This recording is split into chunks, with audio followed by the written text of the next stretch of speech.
John Paul Rye. I'm coming from Tokyo, Japan, and I'm talking about Birds of Prey 2. Well, kinda not really. So the producer of Birds of Prey, Susan Kroll, was asked, is there going to be a sequel? What about a sequel?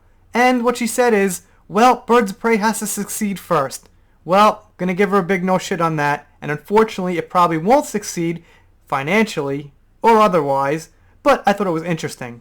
Because she gave a pretty lengthy answer in this interview here, so let's go over it. I'll give a few thoughts, you guys give a few thoughts down below, and here we go.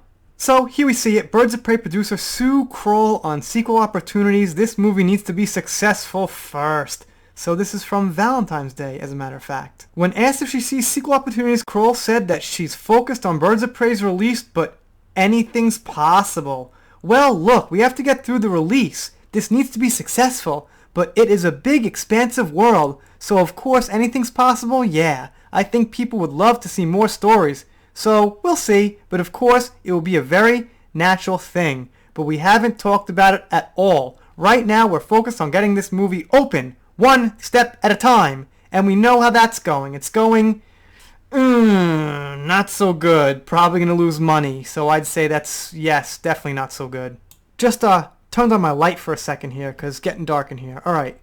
Asked if faithfulness to the source material was a leading concern, Kroll said the fan base was very important, but things had to work for the screen. I think everybody's always concerned about being very respectful and mindful of the source material. Nobody wants to upset the fan base. The fans are very important, and their devotion and passion obviously has propelled all these films, but I think that also the desire was to create characters that worked for the screen. So we always have this problem where they say we don't want to follow source material because we want to have it good for the screen. We can't listen to the fan base always with source material. But the problem is they usually end up making the characters not as good. So sometimes why don't you try following the source material?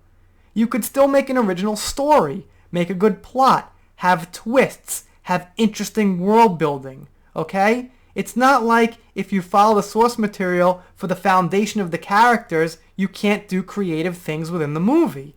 And they kind of act like it's a choice. Like, follow the source material and make a boring movie, or make a fun, exciting new movie, but don't follow it. You could have the best of both worlds, and this is what Hollywood's really failing to deliver these days. She added the film sprung from the shared vision of writer Christina Hudson and Margaret Robbie, who admitted the same thing. This was initially Christina Hudson's vision, and she was working very closely with Margaret. And you want to be able to introduce aspects of the characters that are familiar, that fans will love, but also create some kind of dimension around them, and tell the best version of the story you can. And that was really the intention. It wasn't deliberate in one way or another, except to tell the best possible version of the story for a movie experience. Alright, so she talks about the best possible version of the character that they can have, and the thing is, it seems like what they were discussing about the writing, they actually really dropped the ball on. Now we've got the Joker, and the Joker's rated R, and it's a psychological slow burn, but you could still compare that to other things in the sense of character building. And it shows just how important a good character development is. So, if it's a comedy, which they did call this, but it's not really a comedy, then, hey, in that rare case, maybe it might be funny the character's underdeveloped or something, so I'd say comedy might be an exception. But if it's a superhero movie, it seems like development and character building is really important. Now, for the Birds of Prey, I don't think they'll develop so well, and they changed the name to Harley Quinn Birds of Prey because they realized that the Birds of Prey weren't so developed. The assassin had a little quick story, little fill-in. The driver had a little story, quick fill-in. But the point is, they could have done a lot better job in the character development and kind of like pulling the whole team together. So it seems like what they concentrated on here, they dropped the ball on. Kroll and all thinks it worked out, and they found the balance delivering newness with the old. Well, I think if it worked out, it would have had a little more success at the box office possibly, but okay, let's stick with the just story and characterization. And I know people are always going to be upset. I think sometimes when you have very faithful adaptations of anything, people are disappointed that maybe there's nothing new. There's that nothing new again. And if you stray too far, people are upset about that. You have to try and find that balance, and they didn't.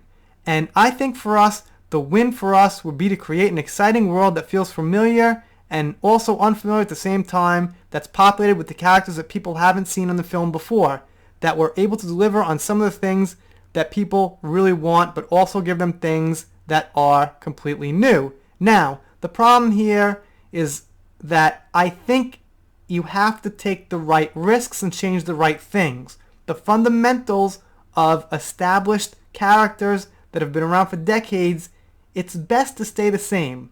Now, they have not been taking big risks and getting it right. What they need to do is try to stick to the source material and see how that works for once. They gotta kinda test it out. Give us the source material. Make an exact carbon copy of something and see how it works. For example, Superman fought Doomsday in the 90s. It was this big Superman death thing. If they redid that, they'd probably try to find a new angle. They'd probably make him different. They'd make Doomsday different. No. Make Superman vs. Doomsday an exact copy of the very successful comic and see how it works. I think that'll be good. The point is, I think let's try to stick to the source material and see how that works. And I gotta add, might be going in circles a little here. I gotta add, I don't think something completely new is necessarily what people are looking for when they go to see an established character that isn't completely new. When I want to see something completely new, I look for a franchise that's actually, completely new. Birds of Prey is facing criticism for not being as faithful to the comics as it should be, and I agree. Writer Jimmy Palmiotti is trying to mitigate this by pointing to the 3 800-page omnibuses of work he penned with wife Amanda Connor starting in 2013. Margot Robbie's portrayal of Harley Quinn is exactly as we have been writing the character since 2013 for those saying she's nothing like the character. May I suggest a 3 800 pages collection where you can make the comparison. Now, here's the thing. A recent successful version of Harley Quinn, I know it's getting dark in here, I'm rolling with it, kind of looks cool. A recent successful version of Harley Quinn was the one we have in Suicide Squad. I know, she was really sexy, she was kind of hot, that was part of it, but that worked, people loved her, and it drew in crowds. And it seemed to be a good way for a character. She was kind of sarcastic, she had these smirks. I think it worked pretty good, I enjoyed it. So they have two choices. If they don't want to go with the source material, because they left out her original costume and, they left out the Joker, things like that. If they don't want to go with source material, go with what worked. You got two choices, and you're getting them both wrong. Anyway, you guys let me know what you think about this down below. I'm going to do a little shout out. I'm going to stutter. What the hell? Getting to the end of the video. Shout out to MegaJetty1. Thank you so much for the support on Twitter and checking out some lives. Shout out to Nerd Cookies. Thank you for the support on Twitter and also checking out some lives. I think I owe you a shout out, and definitely check out Nerd Cookies. Very cool stuff. And to Annexer Comics, thank you, sir. I think I gave him one last week, but he deserves another one because he also deserves to have me say deserve correctly. Alright. If you're not subscribed here, click that subscribe button, smash it, press it, whatever you gotta do, get subscribed, and I will see you next time.